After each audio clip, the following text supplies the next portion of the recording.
Welcome back to the Budget Gamer channel, where we bring you critical and in-depth reviews of just about every indie game we can get our hands on, and today we're going to be taking a look at Ultra Hat Dimension for the Nintendo Switch. And if this is yet another indie game that you've never heard of, either because it's brand new to the Nintendo Switch, or because it's just another indie game that no one's ever heard of, if you are a puzzle gaming fan, you're going to be really glad you checked out the review.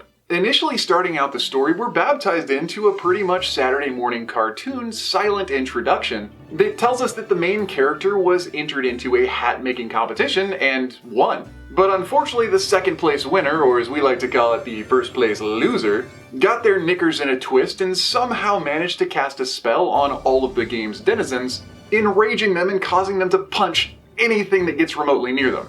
And as unique and just really strange as that story sounds, it sets up a really cool dynamic for a puzzle gaming adventure. In total, Ultra Hat Dimension is divided up into 4 different worlds, each with 15 levels for a total of 60 different puzzle gaming levels. And regardless of the goofiness of the story, there's 2 primary gaming dynamics that set up some pretty interesting gameplay.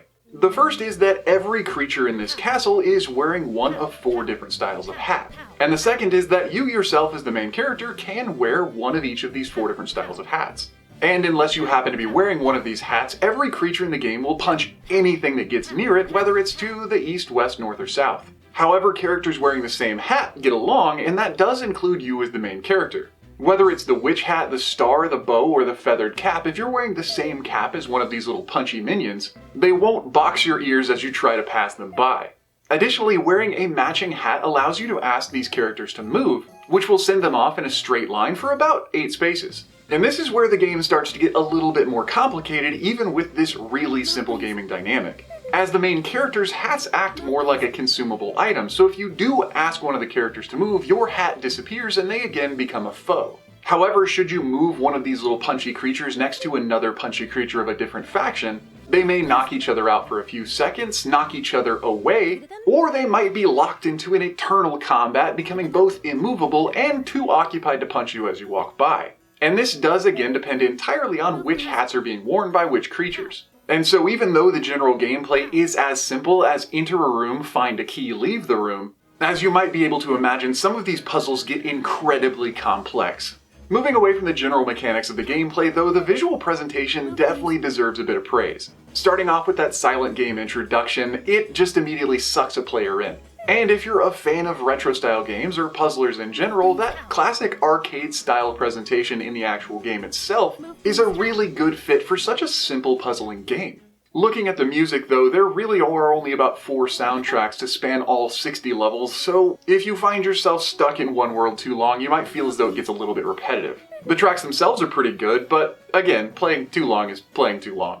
But moving into the game's critiques, I have to say that Ultra Hat Dimension really does offer a lot more than I had originally expected for this little puzzle gaming adventure. Both the depth and the simplicity of Ultra Hat Dimension were just really enjoyable. However, on the note of the depth and simplicity of the puzzles, we do have to note that there are some massive difficulty spikes. Ultra Hat Dimension does get more difficult as you go, introducing some new minor dynamics the further into the game you get, but even within the first couple of levels, you'll find some that are so mind-numbingly simple paired up with some that just really take some time to figure out, and that could potentially dissuade some players from trying to play through some of the later levels. And unfortunately, the difficulty spikes do continue throughout the entirety of the game. Moving on though, between every single level you'll get a little bit of dialogue from the main character as they try and figure out and think introspectively about their own situation. And while many of these are kinda cute and they do work to push forward the story just a little bit to make it not exactly just a straight puzzler, having that consistent micro-dialogic interlude might be something that some players enjoy and some players just wish wasn't there. But overall, looking at Ultra Hat Dimension as an entire package, especially considering the price tag, it's kind of a no-brainer as a puzzling fan. It would be nice if the difficulty curve was a little bit more linear and just progressed higher as you went further into the game. But if you can make it past the game's difficulty spikes, as pretty much its only critique, Ultra Hat Dimension does offer between 3 and 4 hours of gameplay. And while some might be ludicrously simple, there are many that provide a significant challenge. And so I'd have to say, if you're a retro arcade style gamer, if you're an existing puzzle gaming fan, this is totally deserving to be on your list. But anyway, that does about wrap up the review of Ultra Hat Dimension now on the Nintendo Switch. So if you enjoyed the review, or especially if you found it helpful, feel free to throw us a like or a comment to show your support, and don't forget to click that little bell icon when you subscribe to stay updated with the latest content.